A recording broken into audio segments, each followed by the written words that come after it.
তিরমিজি শরীফের হাদিস। রাসূল সাল্লাল্লাহু আলাইহি ওয়াসাল্লাম বলেছেন, আন জাবির বিন আব্দুল্লাহ রাদিয়াল্লাহু তাআলা আনহু قال قال رسول الله صلى الله عليه وسلم من قال سبحان الله وبحمده غرست له نخلة في الجنة। যে ব্যক্তি একবার সুবহানাল্লাহি ওয়া বিহামদিহি পড়বে, রাসূল বলেন তার জন্য জান্নাতে একটি বৃক্ষরোপণ করা হবে। এখন চিন্তা করেন, আপনার জন্মের পর থেকে আজ পর্যন্ত আপনি যতবার সুবহানাল্লাহ এর তাসবিহ করেছেন, আপনার জন্য জান্নাতে ততটি বৃক্ষরোপণ করা হয়ে গিয়েছে।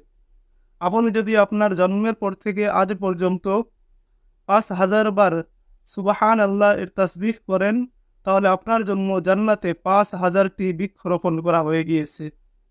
একটি আশ্চর্যের বিষয় হলো, আল্লামা আবু বকর ইবনে আবি দুনিয়া তার বিখ্যাত কিতাব আত-তাওবার মধ্যে